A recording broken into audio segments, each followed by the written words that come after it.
Dust and despair in Harmony Gulch. The sun blazed upon Harmony Gulch, a vengeful fire in the sky. Miniature cyclones of dust spiraled across the cracked terrain, a mocking dance to Jebediah's futile attempts at cultivation. Each weary footfall sent puffs of ochre dust swirling as he assessed the ruin of his pasture, a wasteland of withered stalks, a testament to the drought's cruel dominion. The creek, once a lively murmur, was now a desolate gash etching the barren earth. He squinted, his weathered face a road map of deep lines etched by sun and worry. Above, the sky was a hammered brass dome, reflecting the oppressive heat onto the scorched land below. Even the stoic mesquites seemed to sag under the sun's brutal gaze. Jebediah stroked his grizzled chin, a habitual gesture when anxiety gnawed. It felt like an age since the last rain, and desperation clawed at him like a relentless hunger. A chorus of moans drew his gaze to the empty, watering trough, where his cattle huddled, ribs stark beneath their dusty hides. Jebediah exhaled a weary sigh. He'd been supplementing their meager grazing with costly hay, but his savings were vanishing faster than the shrinking water table. "Settle down, girls," he crooned, a hollow reassurance aimed as much at himself as them. Among the herd, Big Red, his prized Hereford, stood isolated, her usual spirit extinguished. Her eyes were glazed, and her breathing came in ragged gasps. A cold dread clenched Jebediah's gut. "Red?" he asked, his voice thick with concern. He reached to touch her flank, but she recoiled. Her once vibrant coat was dull and patchy. His heart sank. Something was deeply amiss. A closer inspection revealed a dry, fissured muzzle coated with thick, stringy saliva. Pressing his ear to her side, he heard the strained wheeze in her lungs. The conclusion struck him like a physical blow. Pneumonia. "Damn it all to hell," he rasped, his voice raw with frustration and fear. Big Red was more than livestock.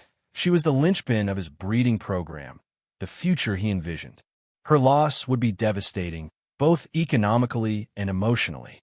He knew she needed a vet, but the potential cost sent his stomach into a painful knot. He was already teetering on the brink. Another large bill could push him over. Guiding Big Red toward the barn, his hand rested on her trembling back. The barn, formerly a proud symbol of toil and prosperity, now echoed with a haunting emptiness. Mostly vacant stalls stood as stark reminders of the cattle he'd been forced to liquidate. He settled Big Red into a stall, layering fresh straw for her comfort. He offered her water, but she only sniffed it listlessly. Dipping a rag, Jebediah gently moistened her muzzle, a small offering of relief. He sat nearby, leaning against the rough-hewn planks, watching her struggle for air. As the sun sank, long, gaunt shadows stretched across the arid landscape, painting the scene in shades of despair. Dust motes danced in the dimming light, a cruel reminder of his fading hopes. He thought of the ranch, his family's legacy, slipping through his grasp. The years of backbreaking labor, the sacrifices made to sustain it. He pictured his father and grandfather, their lives woven into this land, weathering droughts and hardship. Would he be the one to fail them? The thought was unbearable. He'd tried everything: deep water wells, crop rotation, even desperate prayers for rain. But the drought remained an implacable force. Closing his eyes, the weight of his anxieties settled on him like a crushing burden. More cattle sales would only postpone the inevitable. Another loan would simply deepen the hole he was already in. His thoughts strayed to the auction. The hollow eyes of the children, their silent pleas, the little girl, Lily, with her haunted gaze and quiet demeanor.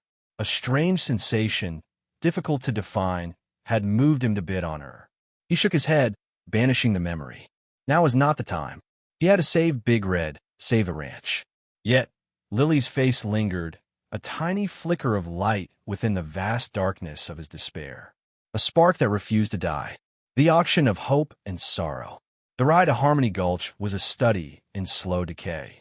Fences sagged like tired smiles, paint peeled from storefronts in brittle flakes, and the dust, ever present, coated everything in a film of muted despair.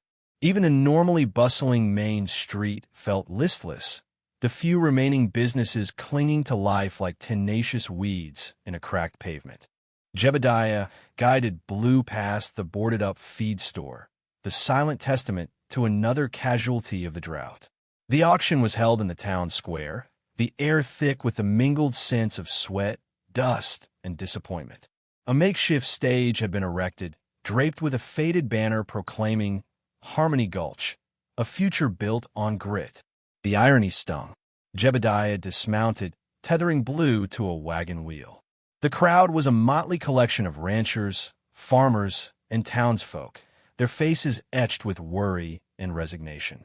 He scanned the faces, hoping to spot Doc Miller, his only chance at securing the medicine Big Red needed. The auctioneer, a portly man with a voice like a rusty hinge, droned on, rattling off descriptions of tools, livestock, and household goods. The bidding was sluggish, the prices reflecting the scarcity of everything. A dented water trough went for more than Jebediah had paid for his fur saddle. He watched a farmer, his face gaunt and weathered, reluctantly part with his wife's prize quilt. The desperation was palpable, a heavy blanket suffocating any flicker of hope. Then the auctioneer cleared his throat, his voice taking on a different tone, a strange mix of awkwardness and forced cheerfulness. And now, folks, we have a very special item up for bid. Miss Lily's song. A ripple of murmurs spread through the crowd. Jebediah craned his neck, pushing his way closer to the stage. A small girl stood beside the auctioneer, her head bowed, her dark hair falling forward to obscure her face. She was thin, almost fragile, her clothes several sizes too big, hanging loosely on her small frame. Lily, the auctioneer continued, his voice overly loud, is an orphan, recently arrived in Harmony Gulch. She's a bright young thing, good with her hands, and eager to learn. He paused, shuffling his papers. She's looking for a good home, a place where she can be cared for and contribute to the community. Jebediah felt a knot tighten in his stomach. He'd heard whispers about the orphanage closing down, about children being placed with families in the area. He hadn't imagined it would come to this, a child being auctioned off like a broken plow or a worn-out mule. Lily finally raised her head, her eyes, large and dark, sweeping across the crowd. They held a depth of sadness that belied her young age, a quiet resignation that pierced Jebediah's heart.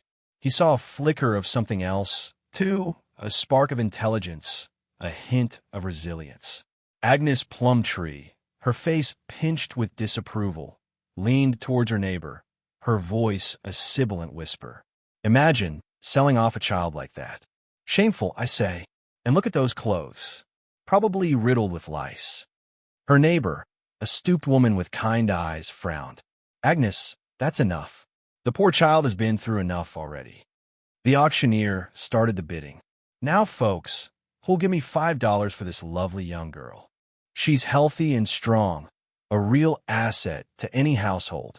A few hesitant bids were offered, mostly from older couples looking for help around the house. The price crept up slowly, agonizingly.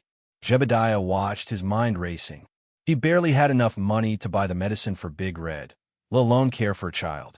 But the look in Lily's eyes, the way she stood there, so small and alone, stirred something deep within him. He remembered the little girl at the livestock auction, the one with the missing tooth and the hopeful smile. He hadn't been able to help her then. He couldn't stand by and watch this happen again. The bidding reached $15. Jebediah clenched his fists, his knuckles white. He had $20 left.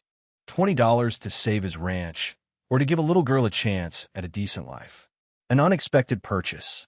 A prize for some fortunate soul, perhaps. Silas's voice, grating like a rusty weather vane, accompanied his gesture towards Lily. The sinking sun painted long, macabre shadows from the stage's rough timbers, illuminating the swirling dust and the harsh reality. Lily remained a statue, gaze lost somewhere beyond the throng, her slight form drowning in a tattered dress too large for her. Deep within Jebediah, a familiar pang resonated, a dull ache of conscience that always arose when innocence faced the cruelest hand. He clutched the saddlebag's worn leather, the $20 within feeling like an anchor. Caesar's survival hinged on that medicine. The thought of its absence was a dark chasm he refused to peer into. But Lily, so fragile and forlorn, eroded his resolve. A scattering of coarse laughter erupted as men's eyes swept over Lily with unsettling ease. Agnes Plumtree, her face a granite mask of disapproval, stood rigidly at the rear, clutching her Bible like a weapon. A barely perceptible shake of her head was a silent thunder of condemnation aimed at the display and, Jebediah surmised, at anyone considering participation. A greasy grin bloomed on the face of a thick-set man with a besmirched vest. $5, I say, he bellowed, his voice slurred and thick. $5. Silas amplified, a predatory glint entering his voice. Do I hear 6 now, gentlemen? Jebediah recoiled. $5. An insult, a paltry sum that cheapened Lily's very worth. He swallowed against a throat as arid as the cracked earth outside Harmony Gulch.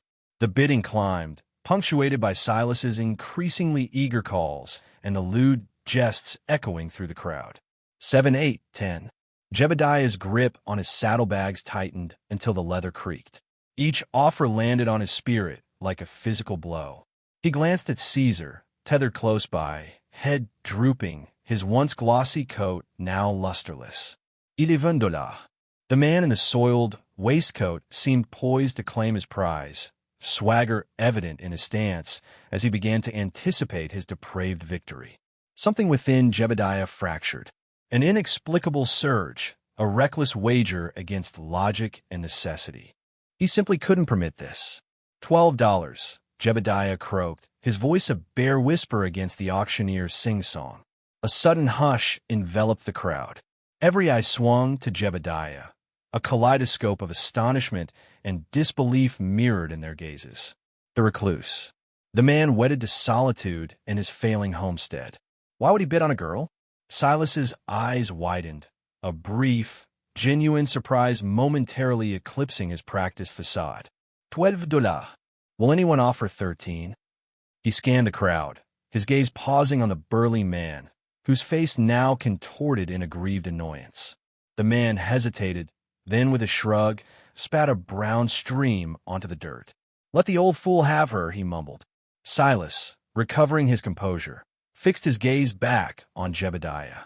Going once, going twice, Jebediah stood firm, his face a stony mask, his gaze locked on Lily.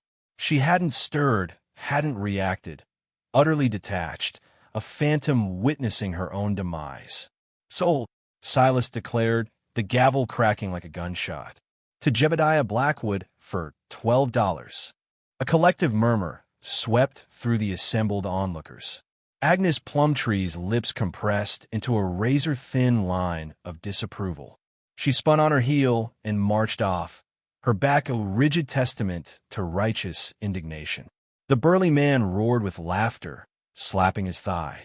Old Jeb's finally lost his marbles. Jebediah tuned them out. A bizarre cocktail of triumph and trepidation churned within him. He'd done it. He'd secured her freedom. But what came next? He was left with $12 and a horse clinging to life.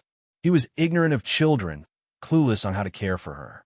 Blind impulse had led him, a desperate yearning to salvage something decent from the ruins of Harmony Gulch. He trudged towards the platform, dust billowing around his worn boots. Lily remained motionless. Drawing closer, he discerned a solitary tear carving a channel through the grime, layering her cheek. Her eyes, finally meeting his, were profound pools of quiet, haunting sorrow. Come on, Lily, he rasped, his voice gruff yet gentle. Let's go home. A new home, a heavy heart. The journey back crawled by, punctuated only by Caesar's hooves drumming a steady beat on the hard-packed earth. Beside Jebediah, Lily remained as still as a fawn caught in the headlights, her attention glued to the bleak panorama outside, sun-baked plains punctuated by the gaunt silhouettes of trees against the twilight sky. Not a peep had escaped her since the exchange of money. He wouldn't push. She'd unburden herself in her own time, or perhaps not at all. He stole glances. Her small hands, clenched tight enough to cut off circulation, rested in her lap. The ill-fitting dress, a faded cerulean, nearly swallowed her whole. He calculated how long she might have been wearing it, likely her sole possession. As the ranch materialized on the horizon, a scattering of time-worn structures clinging to the vast, unforgiving landscape, a wave of apprehension crashed over Jebediah. What in God's name had he done? He struggled to provide for himself and his horse. Now he was responsible for a child. He drew the buckboard to a halt before the main house, its peeling paint and drooping porch a testament to years of neglect. "Well, here we are," he announced, striving for a confidence he didn't possess. Lily's gaze lingered on the house, her face an inscrutable mask. She remained frozen in place. Jebediah alighted and offered a hand. She hesitated, then accepted, her fingers like fragile bird bones within his rough grasp. He guided her toward the entrance. The interior was sparsely appointed, yet tidy. Sunlight, fractured into shimmering dust motes, poured through the windows. The air carried the scent of wood smoke laced with the ghost of dried apples. He'd mended the roof come spring, but a storm was brewing, promising a long, hard winter. "This is the main room," he indicated with a sweep of his hand. "Kitchen's through there, and your room's just down the hall." She trailed after him, her footsteps hushed on the worn planks. He paused at a doorway and nudged it open. The room was small and austere, furnished with a cot, a simple pine chest, and a solitary window facing the desolate expanse. "It ain't much," Jebediah apologized, "but it's yours." He'd put fresh linens on the bed that morning, using the last of the clean ones. Lily ventured inside, her eyes widening as she absorbed the space. Slowly, she moved towards the window, her back to him. "Thank you," she whispered, her voice barely audible. He left her to unpack whatever belongings she had, if any. In the kitchen, he coaxed a flame to life in the stove. His stores consisted of beans and a sliver of salt pork. A meager supper, but the best he could offer. While the beans bubbled, he went outside to tend to Caesar. The old horse nudged his shoulder, sensing his anxiety. "We'll manage, old boy," he muttered, stroking the horse's mane. "We always do." Returning to the house, he found the aroma of simmering beans permeating the air. He laid out 2 tin plates and forks on the small table. He wasn't even sure she knew proper table etiquette. When the beans were ready, he sought her out in her room. She sat on the edge of the cot, still clad in the same dress, her gaze fixed on the floorboards. "Supper's ready," he announced softly. She lifted her head, her eyes like pools of darkness in her wan face. She rose and followed him to the kitchen. They ate in silence. Lily toyed with her portion, barely tasting it. Jebediah observed her, his heart aching with a dull throb. "It's all right if you're not hungry," he ventured finally. "You can have more later." She shook her head mutely. After the meal, he directed her to the wash basin and offered a rough towel. "There's water in the bucket. You can freshen up before bed." He occupied himself with the cleanup, granting her privacy. Once finished, he turned. "Is there anything you need?" She hesitated, then shook her head. "No, sir." "All right," he responded. "Well, good night then." He left her in the kitchen and retreated to his own room, his spirit weighed down. He lay in bed, eyes on the ceiling, listening to the sounds of the night. The wind keened outside, rattling the window panes. Was she frightened? Would she ever feel secure again? Could he ever provide her with a life worth living? Had he made a colossal blunder? Whispers of healing. The rasp in Big Red's breathing had deepened overnight, a wet, rattling sound that clawed at Jebediah's insides. He'd spent most of the night in the barn, applying poultices of warm bran and linseed, whispering useless encouragements into the horse's thick mane. Now, dawn painted the eastern sky in bruised purples and fiery oranges, but the light offered no comfort. Big Red remained stubbornly on the ground, his usually bright eyes clouded with pain. Jebediah swallowed hard, the dust of worry coating his throat. He couldn't lose Red. The horse was more than just an animal. He was a partner, a friend, a living piece of the ranch's legacy. With a sigh, he reached for his rifle. "Hold on there, Jeb." A voice rumbled from the barn door. Doc Ethan Bellwether stood silhouetted against the dawn, his worn leather bag clutched in one hand. "Let's see if we can't coax a little more fight out of this old fella before we resort to that." Jebediah lowered the rifle, relief washing over him in a weak wave. "Doc, I don't know what to do. He's getting worse." Doc Bellwether knelt beside Big Red, his touch gentle and knowing as he ran a hand along the horse's heaving flank. He listened to Red's chest with his stethoscope, his brow furrowing deeper with each passing moment.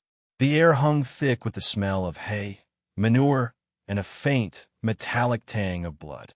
After a long, silent examination, Doc Bellwether straightened up, his face grim. "It's pneumonia, Jeb. Bad case. His lungs are filled with fluid. I can give him some medicine, try to break the fever," but he trailed off, his gaze meeting Jebediah's. "Truth be told, son, his chances ain't good.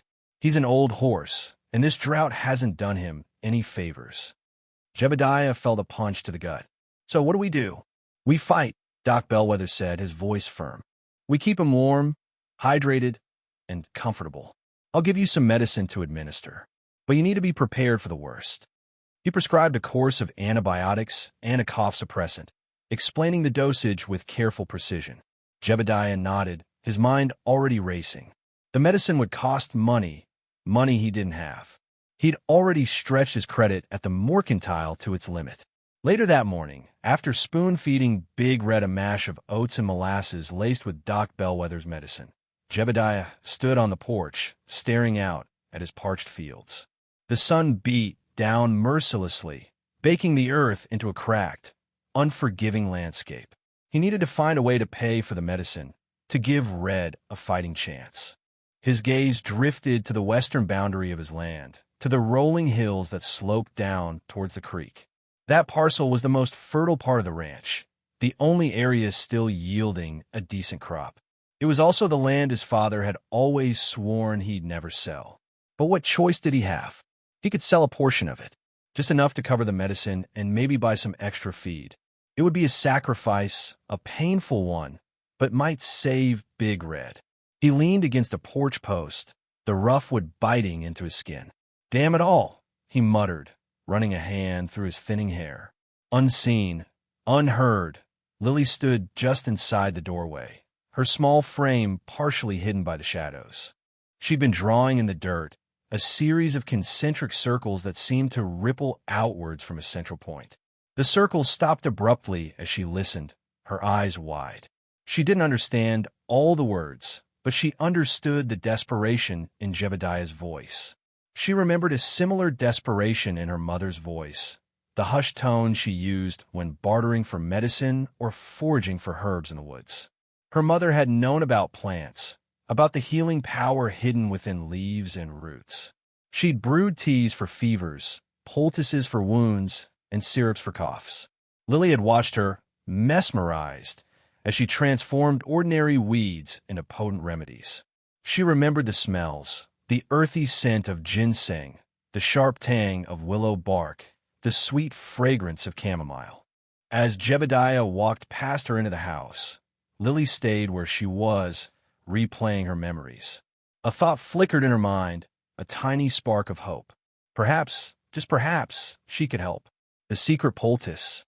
Sunlight, fractured by dusty air, gilded the interior of the barn as Lily, light-footed as a fawn, slipped out before Jebediah stirred. In hand, she held a petite, hand-woven basket, like the one her mother favored for collecting eggs. But she wasn't heading to the henhouse. Instead, she sought the wild fringes of Jebediah's property, where the prairie yielded to a stand of cottonwoods. Moisture jeweled the leaves, darkening her scuffed boots. She knew precisely what to gather. Her mother, a fount of quiet strength and intimately connected to the land, had imparted the secrets of herbal remedies. With Big Red wheezing in the barn, Lily clung to the hope that this knowledge would suffice. First, she spotted the yarrow, its delicate fronds a vivid splash against the parched earth. Then the wild chamomile, its miniature, sun-like blossoms hinting at comfort. With careful fingers, she harvested the plants, murmuring gentle apologies for disturbing their roots. A sapphire flicker, a larkspur, drew her attention, but she resisted its allure. Beautiful, yes, but deadly if mishandled. Her mother's wisdom resonated within her. Respect each plant, Lilybug. Know its gifts and its shadows. Safely inside, Lily sought refuge in a quiet corner of the barn. The air tasted of hay and medicinal balm. Jebediah remained with Red, his voice a hushed murmur laden with worry. She worked with focused haste, grinding the yarrow and chamomile, using a well-worn riverstone retrieved from the creek bed. Combining the crushed herbs with cool water from the well, she produced a thick, earthy balm. Though the barn was murky, beams of light knifed through the planking, illuminating dust motes that pirouette like minute spirits. Later, she edged towards Red's stall, the poultice concealed beneath the folds of her dress. Jebediah stood there, weariness etched into every line of his face. He glanced up, surprised. "Lily, what are you up to?" Hesitation pricked her courage. I made something for Red." His features tightened with suspicion. "What is it? Some kind of trick?" She shook her head, offering the poultice. "It's a poultice. For his chest, to ease his breathing." Jebediah's suspicion deepened. "Lily, Doc Bellwether already gave him something. He's the expert." "I know," she replied softly. "But it can't hurt, can it? Ma always used poultices for everything." He studied her, really saw her, recognizing the raw fear mirroring his own. He sighed, raking a hand through his tangled hair. "All right, Lily, let's have a look." Outside, word of Lily's actions had spread at a rapid pace. Agnes Plumtree, the town's self-appointed arbiter of morality, stood with a small assembly, arms crossed tightly over her chest. A child playing at medicine, she sniffed, her voice carried by the breeze. "It's an insult to Doc Bellwether, and pointless besides. That horse needs real medicine, not some weed slurry." Others voiced agreement, their expressions a blend of bemusement and censure. Jebediah, leading Big Red out of the barn so Lily could administer the poultice, overheard their remarks. A wave of fierce anger surged through him. "Leave her be," he rumbled, his tone low and menacing. He pivoted to face the group, his eyes blazing with defiance. "She's trying to help, and I'm grateful." He assisted Lily as she spread the poultice on Red's chest, the horse flinching slightly at the chill contact. The sweet fragrance of chamomile drifted on the air, a sharp contrast to the pungent odor of sickness. As Lily toiled, her small hands displaying surprising dexterity, Jebediah remained by her side, a steadfast bulwark against their judgmental gazes. He remained uncertain whether the poultice would offer relief. He couldn't even guarantee Red would pull through. Yet, he perceived the sincerity in Lily's heart, and that alone mattered. For the moment, at least, he met Agnes Plumtree's stare, unwavering. Let them whisper. Let them pass judgment. He would stand with Lily and with Big Red until the very end. A glimmer of hope. A subtle tremor rippled through Big Red's hide. His ear flicking before a low, guttural hum resonated from his chest, less a sound of suffering, more akin to contented rumination. On the stall's ledge, Lily, her tiny hand stained emerald from the salve, stilled. The exhaustion etched on Jebediah's face couldn't mask the burgeoning hope in his eyes. He'd been afraid to believe, yet the evidence was mounting. "Did you see that, Lilybug?" he croaked, emotion lacing his voice with unanticipated tenderness. Lily's answering nod was emphatic, her gaze luminous. "He likes it, Jebediah. The herbs, they're helping him heal." Later that morning, Doc Ethan Bellwether arrived, his medical bag appearing heavier than usual, his expression guarded. He palpated and auscultated, and even took a discerning sniff of the air around the horse. Jebediah stood firm, jaw clenched, poised to defend Lily's remedies against any professional skepticism. "Well, I'll be hornswoggled," Doc Bellwether finally declared, straightening up with a surprised air. "This old fella has more grit than I figured." And that poultice, what's the recipe, girl? Shedding her usual timidity, Lily stepped forward, her voice acquiring a newfound resonance. Willow bark eases the ache, yarrow stems the blood, and comfrey encourages the bones to mend. Doc Bellwether stroked his chin, impressed. Smacks of my grandmother's tinctures. Still, maintain the antibiotic regimen I put him on. A dual approach can't hurt. He clapped Jebediah on the shoulder. Looks like you've got yourself a budding Aesculapius there, Jebediah. This may turn into a real business. As days morphed into a week, Big Red's resurgence was plain to witness. He devoured his meals with renewed hunger. His eyes regained their former brightness. His walk gained a lightness and ease. Lily maintained a constant vigil in the barn, lavishing him with attention and murmuring words that Jebediah failed to catch. She seemed to have discovered a calling, an anchoring to the world she had lacked since arriving. News of Big Red's striking return to health coursed through town like a prairie fire. Soon, ranchers began arriving at the gate, their countenances lined with concern, leading their own struggling animals. Heard tell your little girl's got a gift for mending. A burly fellow named Silas approached Jebediah one afternoon, tugging at the halter of a hobbling mare. My Bessie here's got a festering wound on her leg. Doc's wrung his hands and done his duty. Reckon it couldn't hurt to see. Jebediah paused. He resisted exploiting Lily's talent, nor did he want to expose her to the unyielding hardships of ranching any more than necessary. But neither could he forsake someone in such dire need. I'll ask her, he conceded, but I can't make any promises. Lily, who'd been observing from the porch, her face an enigma, remained silent as Jebediah relayed the situation. She simply nodded and approached the mare, her gaze already taking in the extent of the affliction. She gently explored Bessie's leg with her hands, her touch unexpectedly firm and purposeful. She needs poultices, Lily proclaimed, her voice resolute and clear, and clean bandages, and rest. Silas glanced at Jebediah, a blend of hope and doubt in his eyes. Think she can truly help? Jebediah lifted his shoulders in response. She helped Big Red. He turned to Lily, a question etched on his face. Are you certain about this, Lilybug? Lily met his gaze, her expression unyielding. Animals need help, Jebediah. I can help them. And thus, Lily became Harmony Creek's improbable healer. Tales circulated as she successfully tended to one creature after another, harnessing her familiarity with herbs and her inherent grasp of their maladies. One evening, as the sun sank below the horizon, daubing the heavens with strokes of apricot and violet, Jebediah sat on the porch alongside Lily, watching the horses graze in the meadow. You know, he began softly, you've got a rare gift, Lilybug. A genuine gift. Lily shrugged, her focus riveted on the horses. It's simply knowing what to do. It transcends that, Jebediah countered. It's compassion and care. You love these animals, and they can feel it. He paused, hunting for the right phrasing. I'm proud of you, Lilybug. Immeasurably proud. Lily offered no reply, but Jebediah caught a fleeting sign in her eyes, a spark of warmth, a whisper of a smile. It was a small thing, yet it was enough.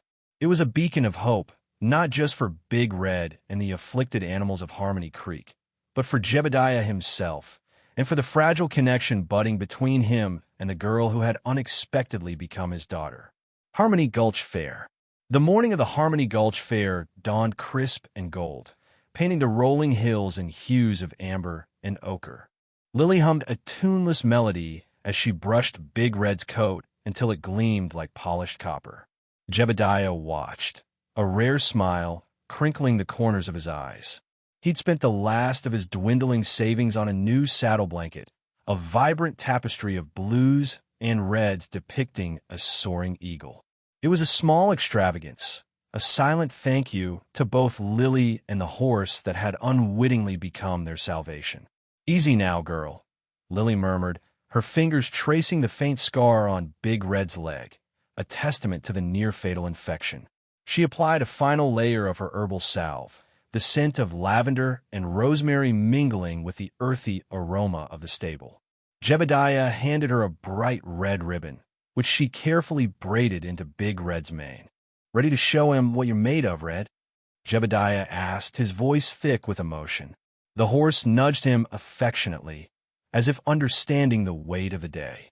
The fairgrounds buzzed with activity. Children shrieked with laughter as they chased runaway pigs, while the aroma of freshly baked pies and sizzling sausages hung heavy in the air. Jebediah led Big Red through the throng, Lily walking proudly beside him. They passed stalls overflowing with prize-winning vegetables, intricately woven quilts, and jars of glistening honey. Agnes Plumtree, her face a mask of disapproval, stood near the entrance to the livestock judging ring. Her sharp gaze followed Lily, and she muttered something to her companion about unnatural alliances and unseemly displays. Lily ignored her, focusing on Big Red, who seemed unfazed by the noise and commotion. Inside the ring, the air crackled with anticipation. Horses of all shapes and sizes were being paraded before the judges, their riders showcasing their mount's gait and temperament. Jebediah felt a knot of anxiety tighten in his stomach. He knew Big Red was strong and healthy, thanks to Lily, but the competition was fierce. When it was their turn, Jebediah took a deep breath and guided Big Red into the center of the ring. The horse moved with a newfound grace, her steps sure and confident. Jebediah showcased her smooth trot, her powerful canter, and her gentle disposition. He could feel Lily's eyes on him, her presence a silent source of strength. The judges, a panel of stern-faced men and women, scrutinized Big Red with practiced eyes. They circled her, poked and prodded, and consulted their clipboards with furrowed brows. Jebediah held his breath, trying to decipher their expressions. Finally, the head judge stepped forward. He cleared his throat and announced, "And the first-place prize for Best Ranch Horse goes to Big Red, owned by Jebediah Blackwood." A collective gasp rippled through the crowd, followed by a thunderous applause. Jebediah's jaw dropped. He couldn't believe it. He looked at Lily, who was beaming with pride, her eyes shining like stars. He shook the judge's hand, his fingers numb. He accepted the blue ribbon and the prize money, a sum that would keep his ranch afloat for another year. More than the money, though, was the validation. The recognition that he and Lily had done something extraordinary. As Jebediah led Big Red out of the ring, the crowd surged forward, eager to congratulate him. Even Agnes Plumtree, her face a mask of grudging respect, offered a curt nod. People who had once doubted him, who had whispered behind his back, now clapped him on the shoulder and offered words of praise. Lily stood beside Big Red, gently stroking her nose. The horse nuzzled her in return, a silent acknowledgement of their shared triumph. Jebediah put his arm around Lily, pulling her close. "We did it, Lily," he said, his voice choked with emotion. "We really did it."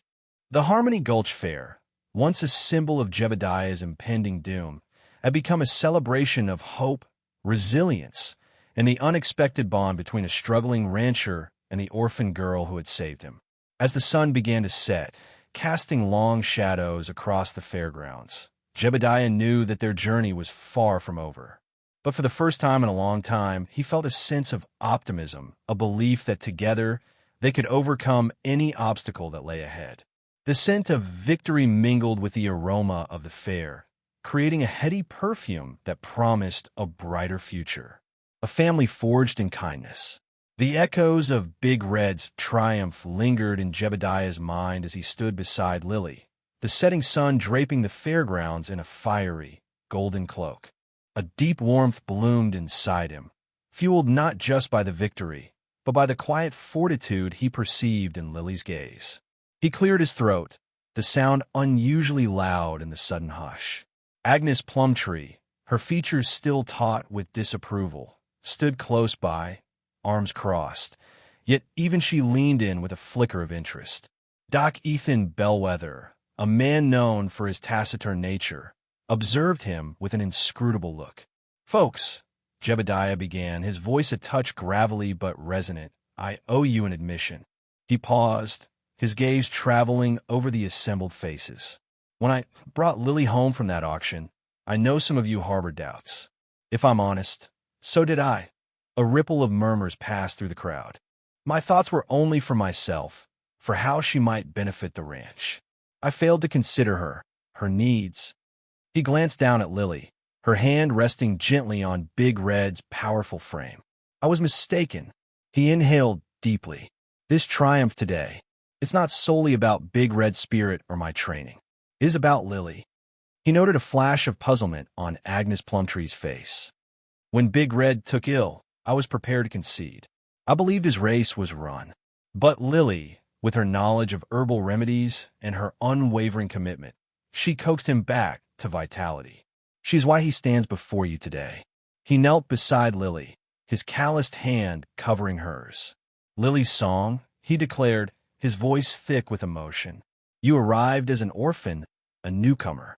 Yet, you've enriched my life beyond measure. You've shown me compassion, tenacity, and a quiet inner strength I had never witnessed. He rose, gently pulling Lily up with him. He faced the assemblage once more, his jaw firm with resolve. I came here today hoping to salvage my livelihood, but I now understand that I, in fact, have already been rescued by this remarkable young woman. He paused, the silence thick and expectant. Then, he uttered the words that had been gestating in his soul for weeks. I wish to adopt Lily. I wish to make her my daughter, to welcome her into my family. A collective intake of breath swept through the onlookers. Agnes Plumtree's jaw slackened. A subtle, softening crossed Doc Bellwether's usually impassive features. Lily's eyes widened, and she gazed at Jebediah with an expression he struggled to decipher, an interplay of hope and apprehension. I know I'm not a perfect man, Jebediah continued, his voice trembling almost imperceptibly. I do not have riches to offer. Yet, I promise to cherish her, to safeguard her, and to give her the finest life I can.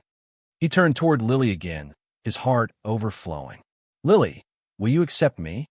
Tears glistened in Lily's eyes, and a single tear snaked a path down her cheek, leaving a pristine trail on her grimy face. She nodded, a small, demure nod, but imbued with such profound emotion that it sent a shiver through Jebediah's core. Yes, she whispered, her voice barely audible. Yes, Pa, the emotional floodgates opened. A surge of feeling rippled through the crowd. Agnes Plumtree dabbed at her eyes with a lace handkerchief. Even Doc Bellwether's gaze seemed to gleam with a newfound light.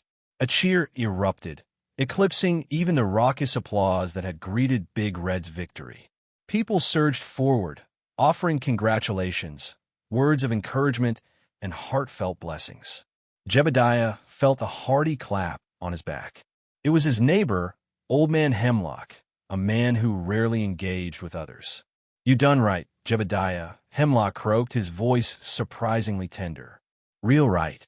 The jubilation continued late into the evening. Someone retrieved a fiddle, and music filled the air. People danced and laughed, sharing food and tales. Jebediah stood with Lily, observing the festivities, a sense of serenity washing over him. As the moon ascended, bathing Harmony Gulch in a silvery luminescence, Jebediah guided Lily back to their wagon. He tucked her in a bed, pulling the covers snugly around her. Thank you, Pa, Lily murmured, her eyes already drooping with sleep. Jebediah smiled. Thank you, Lily, for everything. He extinguished the lantern and stepped outside, gazing up at the celestial tapestry. The air was bracing and pure, carrying the delicate fragrance of sage and pine. He knew the path ahead would remain arduous. The drought persisted, and the ranch teetered on the brink. But fear no longer gripped him. He had Lily by his side, and together they could surmount any challenge. He had a family now, forged not in blood, but in compassion, resilience, and unwavering love. And he believed with every fiber of his being that Harmony Gulch, too, would flourish, because even a small measure of kindness possessed the power to transform all things.